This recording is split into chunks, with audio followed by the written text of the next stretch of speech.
Hello and welcome to the ThinkDeep podcast, and we're back for another episode here. And I'm your host, David Dilworth, and I have Andrew Kim here. Hey, how you doing, guys? And same old thing, at it again, and we're back just trying to figure out different perspectives on common ideas. Um, I guess the first thing that we were kind of talking about before the podcast that I'm kind of deciding right now, which is, I guess you could call first world problems, is deciding between the PS4 and the Xbox One. Um, I had the PS4 actually when it launched, and it was it was something that I guess I've always been big into video games, and so I guess reading all different things online, I went with that. I bought that one. Andrew is a big Battlefield player. If you understand from our last podcast, he talks about his Twitch account, which is actually doing very, very well right now. And I would play Battlefield. I played some other games, and I thought, I thought it was all right. But I actually sold it back on eBay, made a little bit of money on there, and decided to wait. There was a game that really kind of excited me. But I've been leaning towards Xbox for different reasons lately. Also because like I like to watch a lot of documentaries and TV, and I saw some commercial with the split screen and the video game, and that kind of made me be like, I don't know. I think I may go Xbox this time. So I'm just really curious to hear, Andrew, what you think when it comes to Xbox over PS4. PS4. Right. Well, before I answer that, like my gut instinct just wants to just kind of grill you, Dave. I want to ask you so many questions on why you're leaning towards Xbox. And the thing is generally when you're speaking of,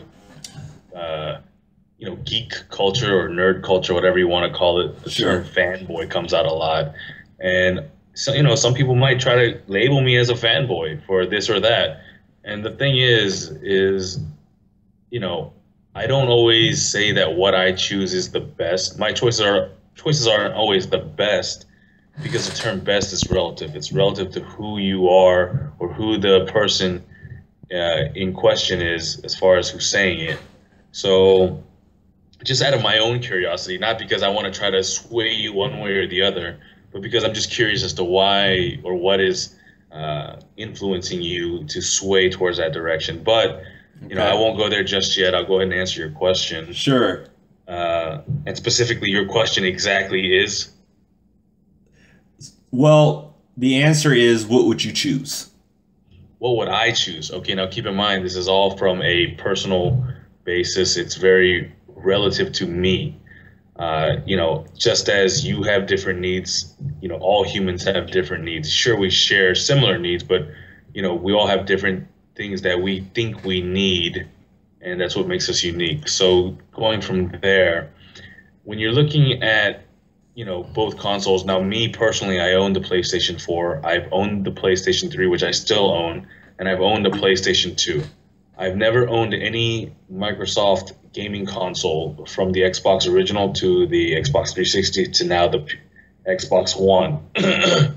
That's not to say that I hate that console or I think that console is inferior or any of those consoles for that matter, whether it's Xbox original, Xbox 360, or the Xbox One. It's just that it's a matter of personal preference in terms of the types of games I play. It's also a matter of personal preference in that most of my friends who I online game with are on the PlayStation platform. So really, when you look at it, you have to break it down as far as what's best for you. What are you looking for your gaming console to do? Now, if you remember, years back when the Wii came out, the original Wii, that took the nation and the whole world by storm. It was something innovative. It was something different, a way to game that no gamer has ever experienced before, yet so simple that anyone could just pick it up and do it. And so it really hit with the general market. Now, That being said, all the companies out there are trying to replicate that form of success. And Microsoft sees it in them that their future is with the entertainment industry as opposed to the gaming industry, or at least that's what the original lead for Microsoft Xbox One believed. Um, so that being said, he had a lot of things implemented where uh, it hurt the gamer. There were certain things that also helped the gamer that a lot of gamers didn't want to admit. But I digress. I'll get back on that later if we have the time. Now, for me personally, as a what I would like to call a hardcore gamer, someone who games for more than 20 hours a week, someone who's reading into the new games, researching, listening to video game podcasts, things of that nature. Well, I'll cut this part of your credentials short. In my eyes, you're an expert. Today you have told me you have, and I'm rounding up here, but it was in the 90s there, but 100 people watching you play a game, and to me that's mind blowing. You were fourth rank on Twitch when it came to that, and so you have a set schedule where people watch you play games and things like that. You're definitely a person that I would label an expert on the topic, and that's why I value your opinion so much on what you would choose. And I also want to tell you why I'm leaning towards the Xbox side, and hopefully you can definitely give me an argument to making the best decision out there. But go ahead. Right. So I do appreciate the accolades there, Dave. So as far as why I chose the PS4 over the Xbox 360, first and foremost, the majority of the people I play with, when I play online, I play online multiplayer games. And most of my friends are on the PlayStation ecosystem, as they call it in the industry. So that being said, you have one account on the PlayStation Network. Yeah. It goes across both PlayStation Vita, PlayStation 3, and PlayStation 4. And, because I had the PlayStation 3, with all of my friends on there, going to the PlayStation 4 was a no-brainer. On top of that, when you're looking at the computing power, both systems are nearly identical in that. However, a lot of the RAM is dedicated on the Xbox One to entertainment purposes, such as, like as you were saying, being able to bring in a second screen and maybe watch something while playing a video game, or bringing in a web browser and researching a topic while playing a video game, et cetera, et cetera. So the computing power is divided more towards the entertainment system, and that's why native resolutions and things like that on an Xbox One at this point are not as good of a quality as PS4. Now, that's not to say that that's bad quality. Now, let me break this down into layman's terms, is that because you're definitely getting to a point where I just want to make sure that I follow you right. Okay. Sure. For one, so the way I kind of see it is, because they have the same pretty much identical hardware, but because there's so much shit that's thrown into Xbox when it comes to being an entertainment system than purely a gaming system, a lot of that power is being partitioned off to these other elements. If it's whether the web browsing or the TV viewing that you were kind of describing. So you're not getting the full power even though they're the same specs. Is that what I'm getting at? Right. Okay. That's correct. Right. Now, as we speak, if not already so, Microsoft is in the works of rerouting that power to be more of a gaming console. And that's what I was going at with the Wii originally, is that they captured such a wide audience initially, and then throughout the course of its life, that Microsoft said, hey, why can't we do that? And they want to put an Xbox One in everyone's home and connect it to their cable box, and you can actually use the Xbox to control your TV, to control your cable box, your DVR, kind of like a one-stop shop for your entertainment purposes.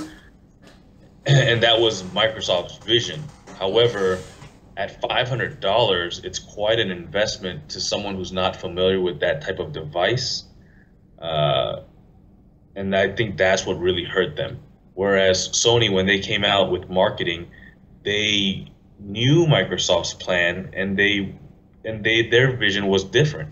They wanted to be a gaming console and strictly that, and they marketed towards the gamers and tried to convey to the gamers that, hey, we're making this system with you in mind, and so here is your machine, the best place, for gaming. I think is one of their little mottos there. But for me, with my friends and also the types of games, another thing that will dictate what system you get is what types of games you like. Now, granted, through competition and over the course of time, you're going to get similar types of games on both consoles. However, because Sony is a Japanese, company, you're going to see ports of more Japanese types of games come over to the PlayStation 4 as opposed to, let's say, the Xbox One. Well, I mean, this is, I guess, I'm not sure if you heard this side of the argument, but let me tell you why I'm picking, well, I wouldn't say picking, I guess, why I'm leaning towards that way is when it comes to the Xbox, I feel like PlayStation, its foundation as a company is hardware. And Microsoft's foundation as a company, their pure instincts or their moral values of who they are, how they started, is software. And so, and it clearly shows in the way they kind of approach a gaming system. Sony wants to sell you a TV with a surround sound system and blow you away with all these hardware elements. That's where they've always started and where they've been, and it kind of shows that with the last PlayStation. I mean, they had better specs, they kind of sell on specs and stuff like that, but I feel like Microsoft understands that hardware doesn't matter if the user interface experience does not blow the user away. The interface of the experience, I compare it to, iPhone versus Android, which I definitely feel Android is now kind of, gaining and taking over iPhone there. But iPhone doesn't have the best specs. But the software, what they sell is simplicity. And simplicity is what they understand, what grabs everybody. Now, I understand your answer pertains to yourself. It pertains to, I want, if I know what is the best and the best quality, that's what I'm going for. Now, I share the same type of reason on why I prefer Xbox the way you do over PlayStation is definitely the friends element. I have a lot more friends on Xbox than I do PlayStation. I think that Xbox has a better software of gaining friends. Versus like Xbox, they're all like people that like I know that I hang out with, but I have like a lot of friends that I just met online on Xbox because of the way their interface works is a lot more user friendly. I understand when I had like a 360, you have to pay for it, and definitely you have to pay for it now. But I feel like that element made it so that they could really work on their software a lot more versus like on PlayStation, it was free, and yes, I'm definitely all about the free. And, I understand everybody has different situations. If you're buying a system, like, it sucks that you got to keep paying extra for it just to play your games and get that full experience. But I always felt like there was more cheating on PS4. It was like they were giving money back for certain games because they were so rampant cheating on there. Number two, I always felt like the system and the interface was like set up by like interns because it was nothing really dazzling about it. It wasn't like Xbox. It definitely did not have great user experience. It did what it did. It got you online. Here's your friends list or whatever, but it wasn't an experience. It didn't feel like Video Game the Movie, like the way that Xbox does. And so the online element, 360, the PS3, I thought was way superior. Like, it wasn't even close with PlayStation. Like, PlayStation just kind of like tapped out and they gave you a couple little updates. But Xbox definitely revamped this experience of adding different elements and stuff like that. And so I feel like there's people deep down inside who are big on hardware. They want to break down specs to you and like prove you, it's better. But it's the simplicity behind user interface, I think, is what reaches the casual person and also reaches people who are like, I don't know, if you're a soccer mom who normally doesn't play games and things like that, and you can just jump into a game without even learning. That's what I think works so well with the Wii. And I think that's why I'm kind of turning this back also into the Wii, because you were talking about that before, about people like all the other companies are trying to replicate that and things like that. Well, what I think that the Wii did so well is that the Wii said that we're going to start marketing after people who normally don't play games. Because if we only make games for hardcore gamers, that's you've reached that level of plateauing. You saturated the market. They're definitely going to just go ahead and play those. But what the Wii did was like, we're going to make your grandmother play a game. We're going to get your mom who's never picked up a controller, who doesn't understand that the red button is kick and this one is block and all that, and you get frustrated and she gets frustrated and she doesn't even want to play this. All right. All you got to do is, hey, you know how to move a bowling ball? You ever played bowling before? Like, yeah. Move your arm back and move it slowly, just like you're bowling. And oh man, now we're playing. They didn't rely on hardware at all. They had the worst specs than all the systems. They didn't even have a DVD player. It played in 480p. But the user interface and the experience of just being able to bowl, creating those little me elements of those characters of your avatars of yourself. Yes, I do believe Xbox just kind of jacked that on there. But they understand what a lot of people don't understand, is that when you try to sell cool, that's what works against you. That's because most of the world isn't cool. You want to sell to everybody. That's what I always felt was the problem also with, like, you know, Android in the beginning. Their commercials were these complex machines and they talked about all these different things. The first iPhone was just a white background with a hand. And so I feel like software will always win over hardware, because if you can maximize what you can with few elements, the same way it is in music, simplicity always wins. That simplicity but profound is what makes greatness.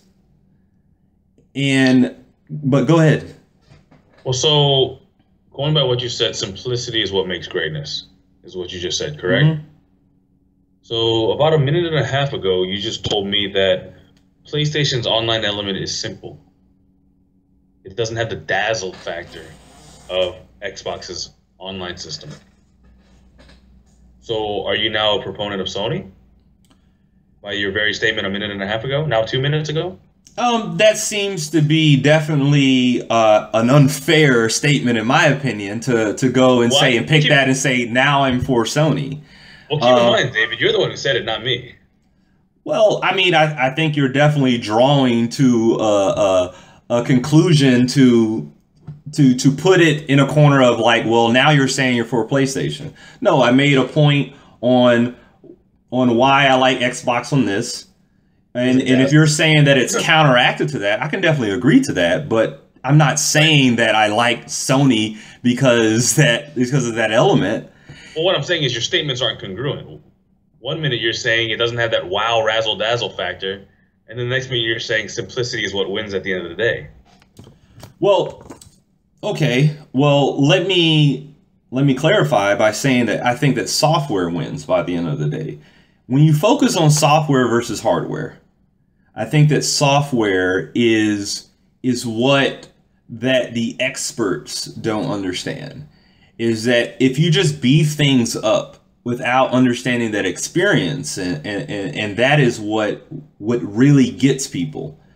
I think that is what ultimately wins. When computers first came out and you saw DOS formatted and it's all this coding and stuff like that, and you know, geeks are like, you don't understand how profound this is, but everybody else is just like, it's just fucking numbers and shit on a computer. But when you added Windows to it, when you added being able to put it in different boxes, move things and word process and print, and then that evolves to the element, that interface is what really is ultimately what won people over in computers. I don't deny that software is a very important factor in how you view technology. Definitely, obviously a harder to use interface would definitely turn away a lot of casual users no matter what the technology is. So there's no doubt about that.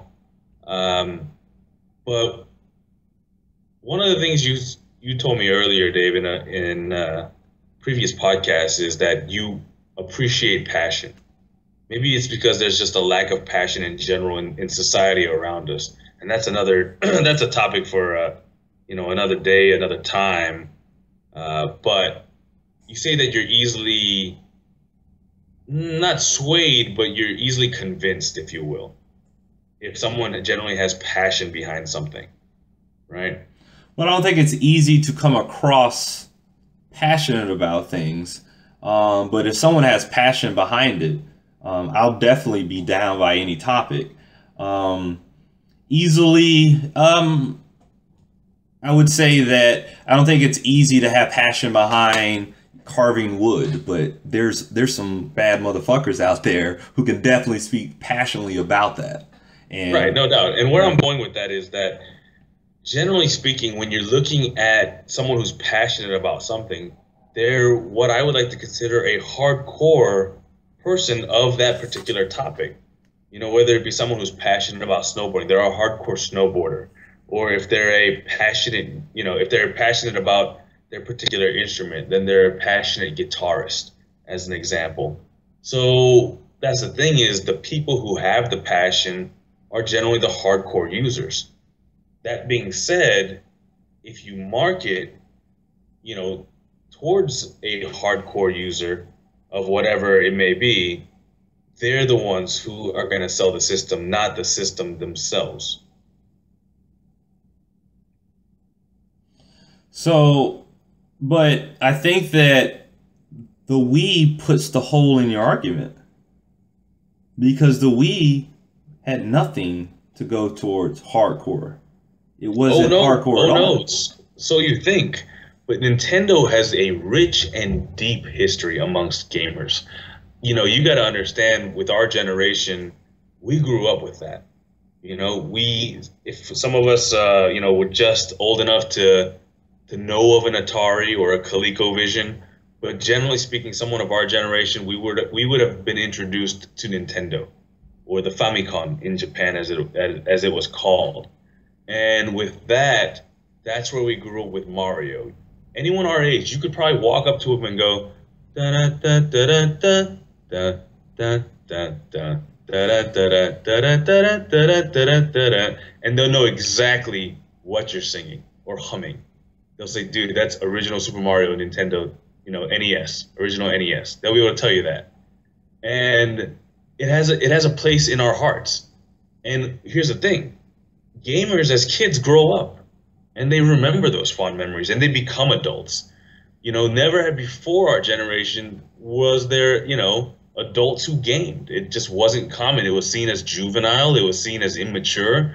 But we grew up with that, and we had such fond memories that a lot of adults now, these days, some people call out of work when the new Call of Duty comes out, or they pre-order games. They put money down.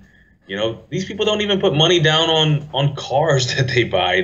They put money down on a game just to reserve it. They stand in line, for midnight releases, things that you would have never heard of before in the generations previous to ours. I think you're speaking in hindsight, though. I think you're speaking in after the fact. You're saying like people would have showed up because they connect with it and their child, and they're very strategic. I definitely agree that they're strategic, but I don't think that I think the Wii won people over in a slow game, not like a boom. I think that it did well after it went to E3, and I think they even underestimated their sales.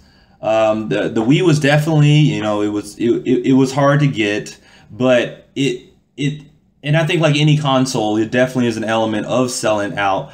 But the Wii, it was one of those things where Nintendo was being predicted to be dead in the water before they started unveiling at correct me if I'm wrong, but at E3, and it seemed like after people started experiencing, that's when people were like, whoa, like don't count Nintendo out. Like Nintendo wasn't even a part of the argument at the time, and it was like they have to do something. And I think that they understood that they had everything under control, but the hardcore gamers were making fun of the Wii. The hardcore gamers, that was something they were mocking. They weren't getting their first person shooters. They weren't getting that. I mean, do you own a Wii Fit? Actually, I do not own a Wii, but I did buy one for my sister. I'm saying a Wii Fit. Do you own a Wii Fit? Are you talking about the balance board? Yes. I bought that for my sister as well. Well, the thing is that I know like 5 moms that own that, you know, but I don't know a single mom that owns Call of Duty. And so I feel like they understand that they went directly after casual gamers. Like it was not a plan to go after hardcore. Well, that's the thing, Dave. When you're looking at a company like Nintendo with such, rich and deep history behind them, they know that they have a different type of hardcore gamer in terms of at least their hearts. And so, for example, Zelda is definitely not a game for casual gamers by any means. So when they did Wind Waker, Skyward Sword, those were definitely geared towards hardcore gamers. It's just a different type. A lot of people assume or associate the term hardcore gamers with people who play first-person shooters or RPGs like the classic World of Warcraft, where they spend countless of hours or real money in these games for products that are in game that you can only use in game. But when in reality, a hardcore gamer is someone who relates to video games and who can look at a video game and appreciate it for not only its entertainment value, but for its artistic value, for its storyline, the writing involved as far as that storyline goes, and all sorts of other aspects of it.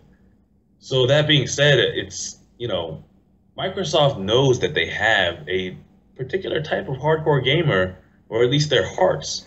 You know what I mean? And it just takes the right, and like you said, and this is going to back up your statement, they just have to have the right software to then entice that gamer to buy that console. There's a term in the market or in the industry that's called a console seller. They'll say, hey, this game is coming out. Is this a console seller? Will this make people, if people who are teeter-tottering, hey, should I buy this console or not, will this game push them over the edge to buy that particular console?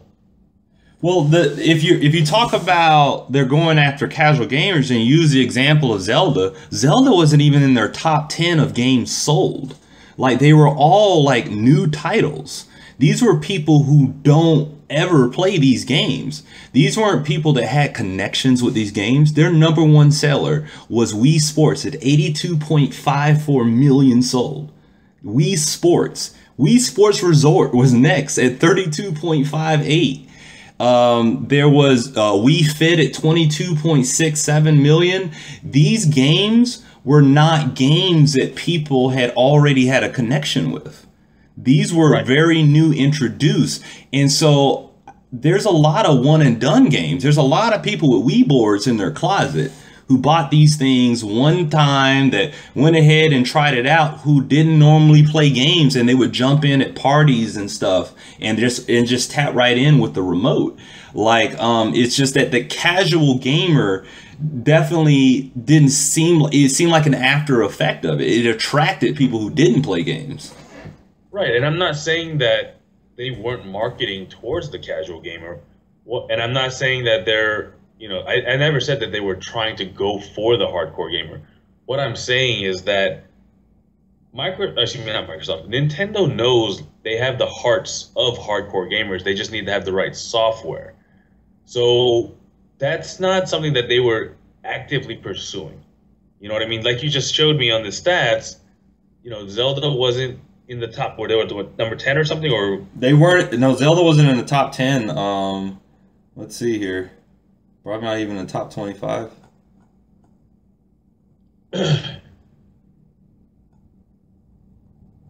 Let's see.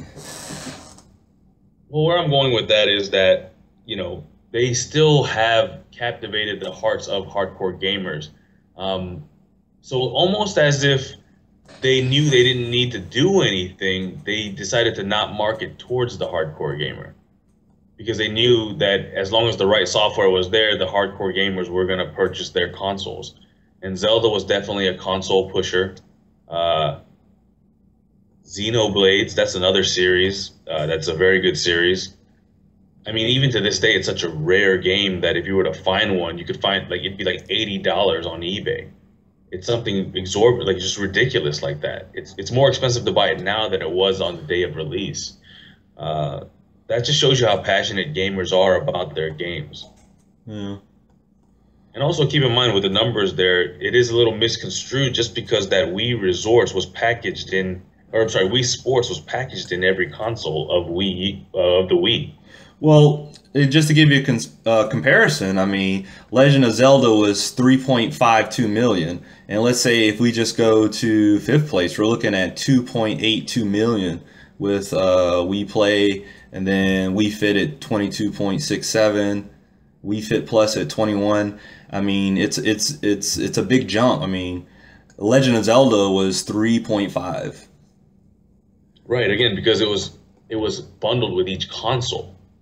Right, but I'm naming you games that weren't bundled. Is what is my point. These games are separately sold. So you're talking about there's 22 million just the game itself and not bundled? Correct. On these other games that I'm naming to you. Let's see. I guess here's one here. I mean, Super Smash was 12.14, but that's definitely a very popular game as far as casual. Yeah. But sports, Mario Kart, Wii Sports, Wii Play, Wii Fit, Wii Plus. Was Wii Fit bundled? And Wii Party. So yeah, definitely a lot of their original, I guess, Wii games are kind of like their biggest sellers. Right. But yeah, definitely. I would say the things that I remember that like I enjoyed about games definitely came back to Nintendo, and Nintendo, Super Nintendo, getting that. It seemed like there was like a new console coming out every year, but now there seems like there's like this 5-year stretch. But Nintendo was something definitely I connected with when I was young, but as before, kind of like right before the Wii came out, I was one of those who kind of felt like, yeah, it's definitely child's play game, whatever. I didn't really have much expectations about the Wii, but after it kind of released and reviews and things came out, I kind of attached to that fandom. But I had it for like a couple of months, and I don't know, I guess I kind of got over it. But other people who like I would be at parties with, and these people just normally didn't play games, but they would always like jump in and grab the Wii remote. They're like, I love this, whatever. And it's like, I'd much rather play like a shooter or something. But yeah, the Wii definitely had like a 15 minutes of fame with me, and but there's some people that would die hard. And yeah, I mean, that's the thing is, growing up, we were, playing those types of games, the Marios, the mascot-based platformers and things of that nature. But, as you grow up, you mature and you would, you want more mature content. So that being said, that's why, then the Xbox was created, the PlayStation 2, et cetera, et cetera. It eventually went to PlayStation 3 and now the PlayStation 4. Yeah. On the Xbox side, it went from Xbox Original, Xbox 360 to the Xbox One. And that was the thing is if you were looking for more mature content, you would have to go to the systems just because, the other consoles, if you're looking at Nintendo's legacy, it was Nintendo, it was Super Nintendo, then it was GameCube, and then after GameCube, it was uh, after the GameCube, it was the Wii, and now it's the Wii U. So, you know, unfortunately for as far as developers, whether and I have no idea in terms of why they didn't produce their certain games like third-party software for Nintendo, uh, but it just wasn't there. So it really was never an option to the more mature gamer to go with that console if they were looking for more mature content, just because they were always marketing towards the younger generation. It reminds me actually of a company that's doing something different that had the same type of start, which is Kia Automotive. You know, not even a few years back, if you looked at Kia Automotive, you can look at it and say, okay, that's the economic cars, the cheap cars, it's the Honda Civic, if you will. It's okay, my kid's going off to college, let's get him a cheap little Kia ride around in. Well, eventually those Kia owners grew up, and eventually those Kia owners, who drove Kias, for a long time, they realized they're like, hey, this is a reliable car. But now we're becoming successful. We're, in the workforce. We're making a little bit more money, and we don't want to drive a car with an image of being cheap and entry level. So what did Kia do? You look at all these commercials now with Kia, and one that sticks to mind is, it's like the high school reunion. Hey, do you remember that one girl from high school? Well, she's back, and now she's a little bit different, and it's more of a luxury image now. And so it's to keep along with the times and to keep along with that same demographic that they marketed towards earlier, but they realize that they have different changes in taste and preference and have changed the marketing accordingly to continue to hold that same demographic, or technically different demographic, but same people that just change their demographic. You know what I mean? Well, you could consider Kia a success. Would I consider Kia a success? I would consider Kia pretty successful, all things considered. I mean, I don't know that much about when it comes to the sale of cars, but I still feel like the stigmas is that Kias are cheap as fuck. And I think they more embrace that more, and I think that that's what works well for them, because they try to, they were like, I remember they always had that warranty with 10 years, 100,000 miles. And that was like the first thing was like, okay, we know that we're cheap, but we're going to guarantee our products. Okay. If we know that's our stigma. So they slapped that type of warranty on there. And I don't remember ever seeing another manufacturer with 100,000 mile warranty that was included. And so they kind of owned up to, we understand that stigma, we'll give you that warranty, so try us out still. And I think over time they've built the quality of it a little bit better, but I still think there's still that same stigma.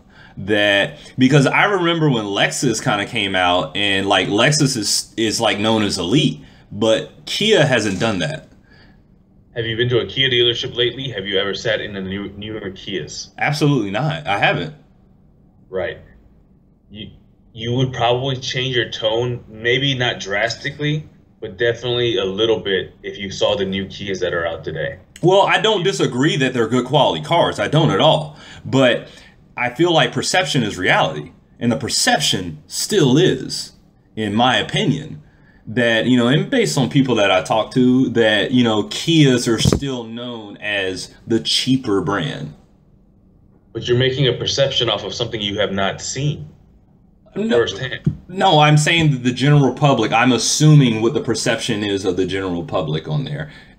My own personal aspects of it, I'm not saying that I think it's cheap. I think the public perception of Kia is still that way. And I think if most of the public stepped into a Kia, they would change their perception. Probably they would. I agree. But I don't feel that still they're working on it.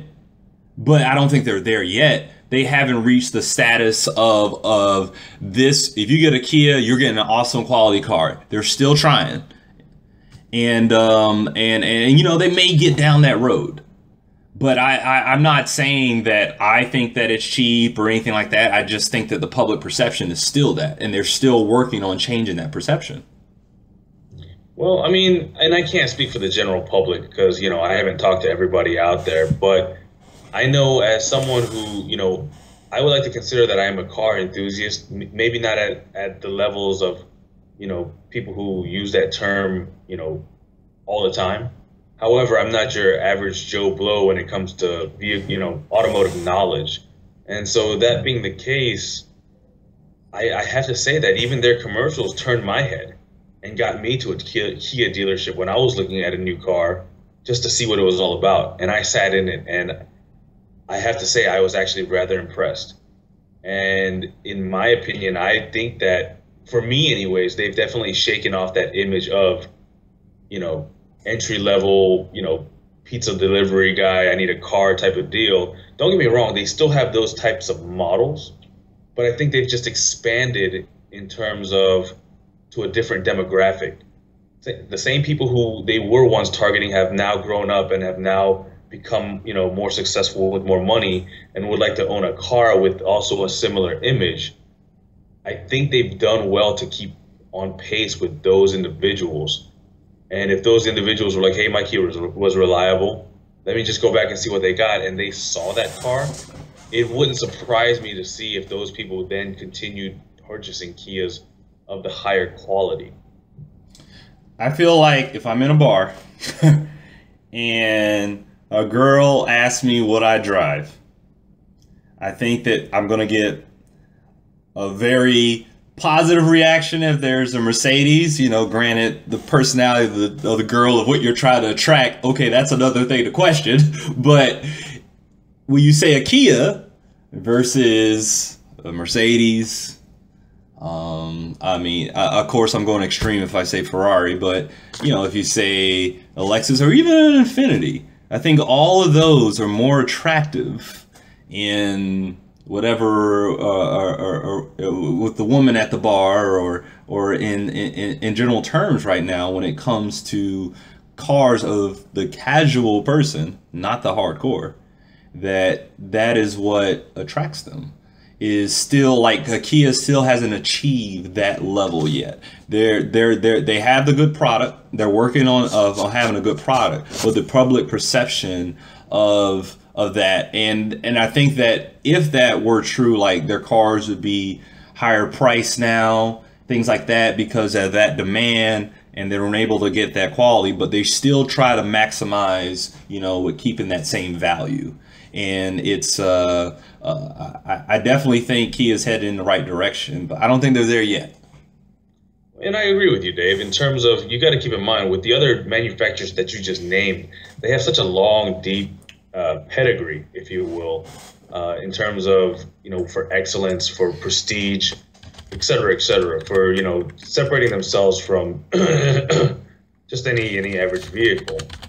What I'm saying is that, however, if you were to get out of a high-end luxury version Kia and someone saw you and they said, what car is that? And you said a Kia, they would get more shocked than if you were to get out of a said Mercedes and they asked you what car was that and then you said Mercedes. Well, that's untrue too, because Lexus started in 1989 and Kia started in 1957, and I think Lexus public perception of quality is still superior than Kia's. Keep in mind, you're looking at Lexus. Look up Toyota. Well, but the brand. Oh, okay, I definitely understand that Toyota is made by Lexus there, but that other way around. Well, okay, yes, yeah, you're definitely right about that. Sorry about that, but Lexus itself is a new name, and I think a new name is like an expansion team in the NBA. Everybody thinks you suck.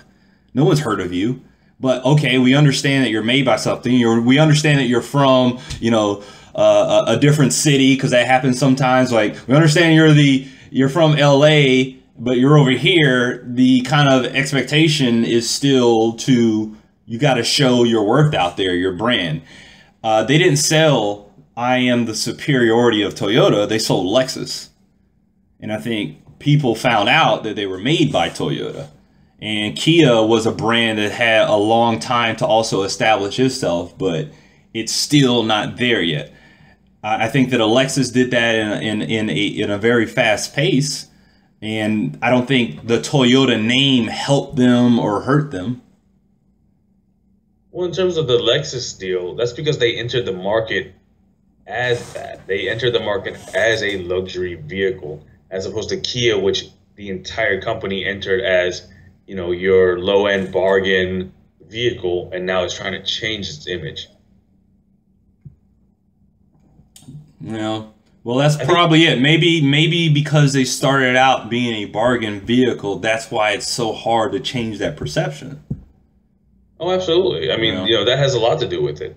You know what I mean? When you're used to something, for example, if you're used to going to McDonald's and ordering a number one, that's a Big Mac. Anyone can tell you that because it's been a Big Mac for forever, that number one combo.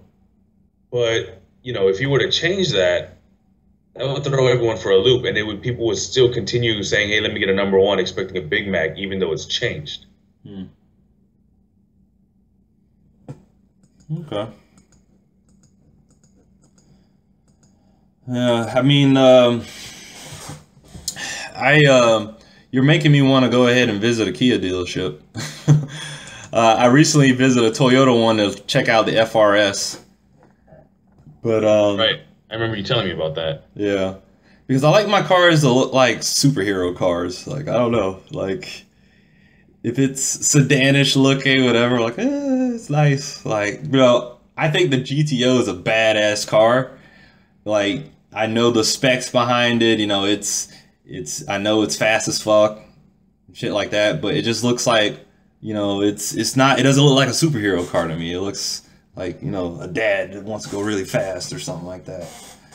But not that there's anything wrong with that. But for me, I wanted to look crazy. I wanted it to look like, coming out of the Batcave, and I guess that's why I like the looks of the Ferraris and things like that. But I don't know, it's just me. And so I figured what kind of is in my price range, I can get close to that, and the FRS seemed pretty cool. Right. Yeah, I mean, and that's another company that's Scion is owned by Toyota. Mm-hmm. But again, they came out with a whole nother image, and that's something that Toyota has always been good about is rebranding themselves without telling anyone they're rebranding themselves. You know what I mean? Which, helps them in a way. But, when you think about Toyota now, people think automatically reliability. And you're telling me that dealers don't do the 10 is back in the day when Kia did the 10-year 100,000 mile, it was not only Kia, but it was also Hyundai as well.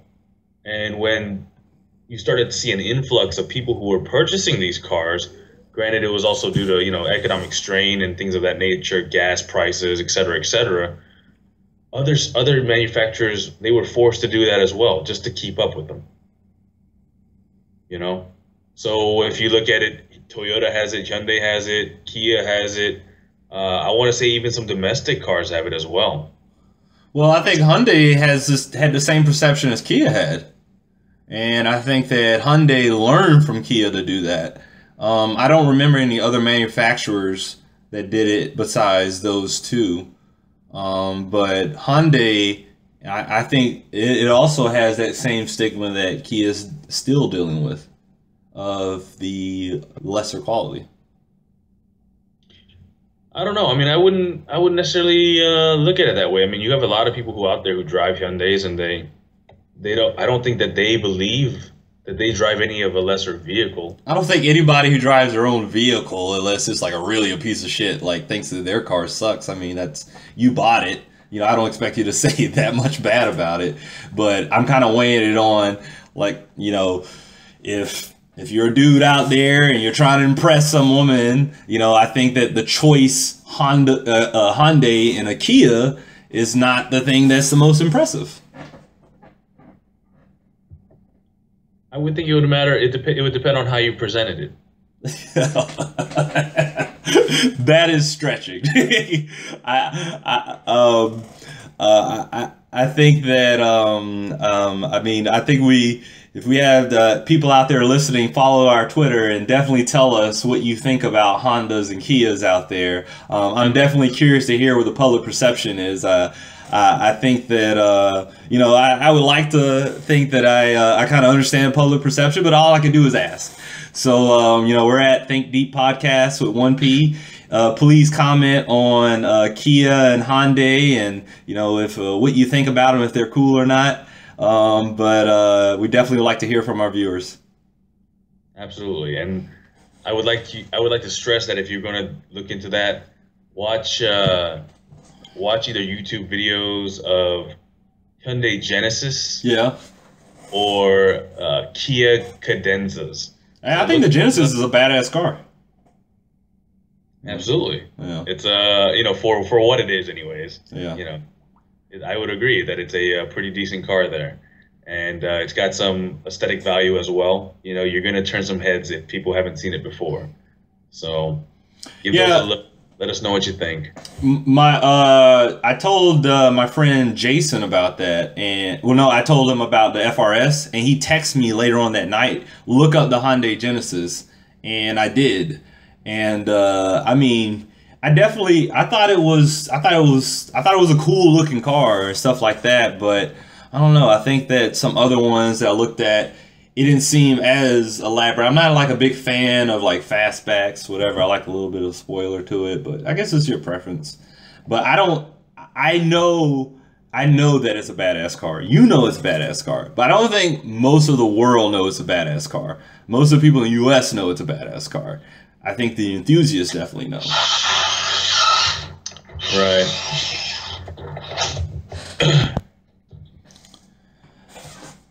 But yeah, it's we're actually we're about 9 minutes in.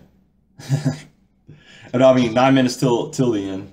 But, really? Yeah. Wow. Yeah, we kind of really expanded on that.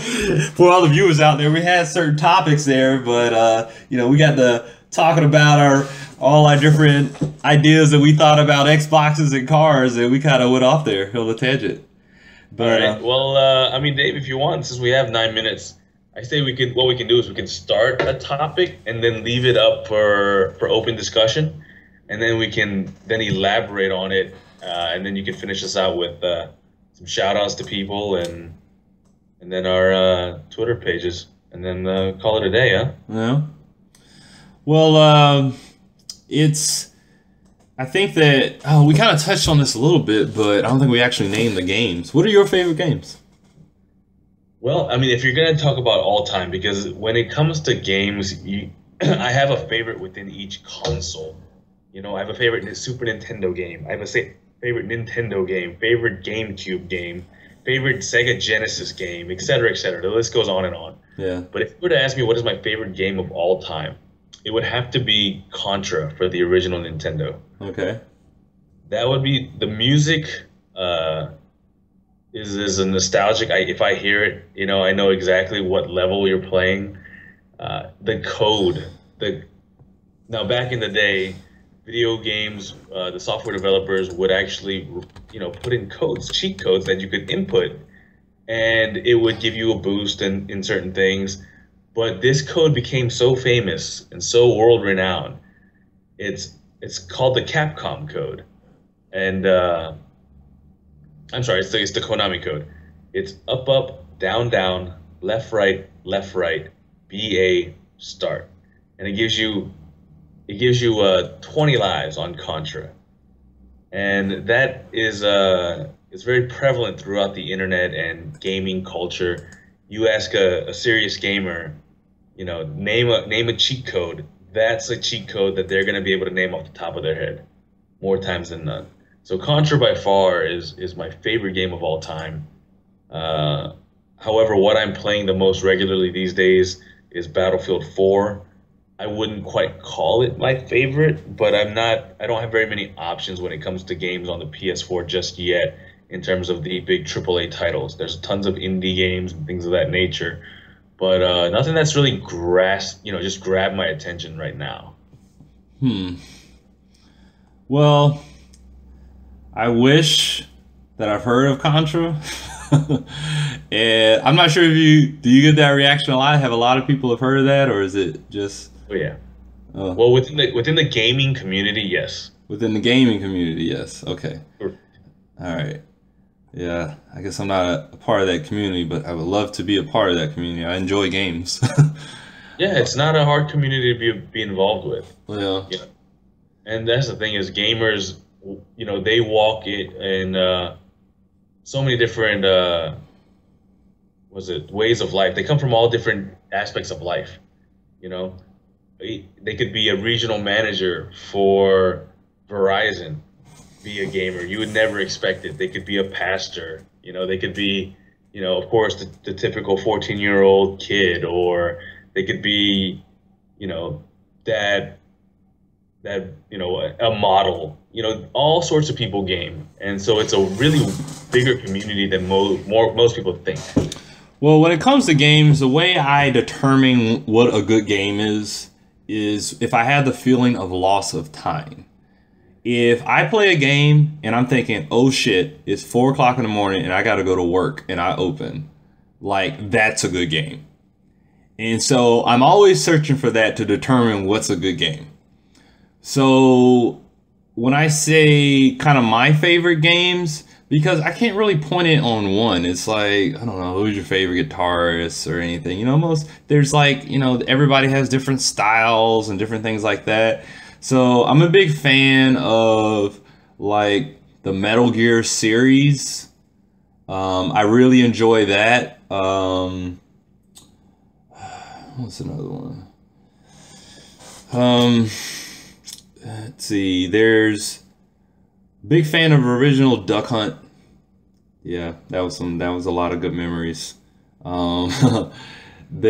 What was it?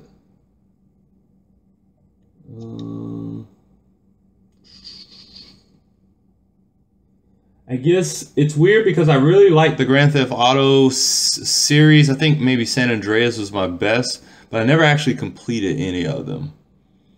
But Well, they were extensive games. yeah, they're definitely very extensive games. But I'm always like determined to beat one, and I never do. Well, you should make it a New Year's resolution, Dave. I don't think I want that as a New Year's resolution. I'm cool. I'll play it for a while. I'm fine with the time I do spend on it. But yeah, definitely, I don't know. There's something about the Metal Gear, like I always have to play that. And I think that one thing that I also really appreciated about it, I think it was Metal Gear 4, was I never I guess when it comes to sequels, sometimes sequels aren't so good and stuff like that. In video games, maybe that rule doesn't apply. But I remember Metal Gear 4, I loved it so much because at one point, like all of a sudden the game just kind of goes to the way it was in the first the first Metal Gear, where it's like, a few amount of bits, low resolution, and you play this level. And then you play it again, like with the updated graphics, and you just kind of see the path, if you played all of them, like how much it had changed. And there's like one part in the game where you're in a mech suit, and normally, like, it's not a game that has mech suits. But I feel like when I played it, it was the best mech suit game that I've ever played. The controls immediately attached to you. It was just, I don't know, it was awesome. But I don't know, I'm a big Metal Gear fan.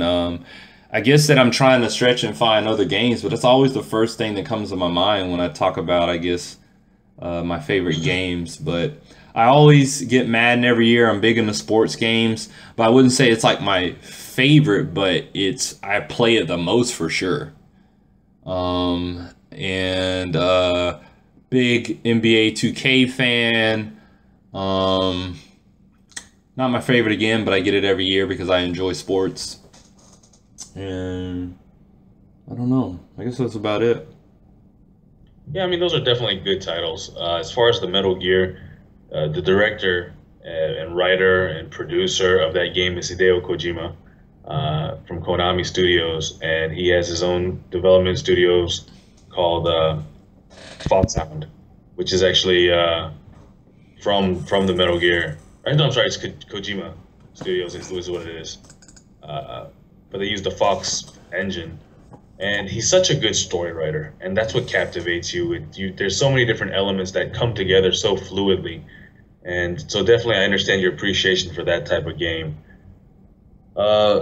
But yeah, as far as in the sports, of course, as an avid sports fan, of course, you're going to follow the sports games. So it only makes sense. I just technology is increasing and getting so much better at such a high rate that I just can't wait to see what's around the corner when it comes to hardware and what kind of experiences that these can bring you.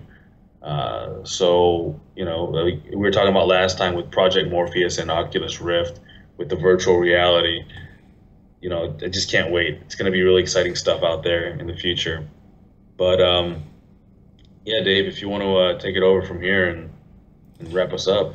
Well, I just want to give some shout outs to some fans out there. And first and foremost, one of our guests, Steven Jensen, he's just now started his own YouTube channel for WWE topics. And it's at Now World Order.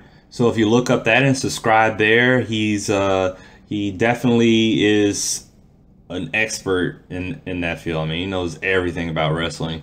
But you can also subscribe to his Twitter at Now World Order.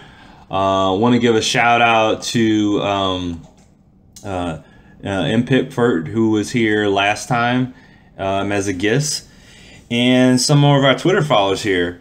So Blake Art, he's definitely put some posts up that he's definitely a big fan of the show. He's put some different posts that we've talked about. And Josh, who follows us, Josh Anderson, Geekdom again, David Thompson, Stone Shaman, James Punts, and Kenny Jackson here. So we appreciate all our fans. Definitely keep listening to the podcast, sending us tweets, different topics, and hell, we may talk about those topics. But follow us at ThinkDeep Podcast with 1P. Andrew, you have anything left to say? Some last words? Yeah, definitely. As far as, I'd like to also express my gratitude to our listeners as well out there. Please, we'd love to hear comments and feedback. If we said anything wrong throughout the podcast, send us tweets on that. Correct us, please. If we got some stats wrong, let us know. Keep us in check. Because otherwise, we're just two guys babbling on and on about nothing. But if you guys keep us in line, that'll definitely help us out. We'll give you the recognition for doing so. And, you'll never know where our conversations go. Me and Dave, we'll talk about something mundane and it'll explode into something deep, or talk about something deep which will go to something mundane. You'll just never know. It's almost like prog rock in terms of the music category, and you just got to be there for that roller coaster ride. So, thank you for sticking around with us for the ups and downs. We greatly appreciate it. All right, guys. Tune in to our next podcast, and we'll be uploading on, that'll be Monday. All right, then. All right, guys.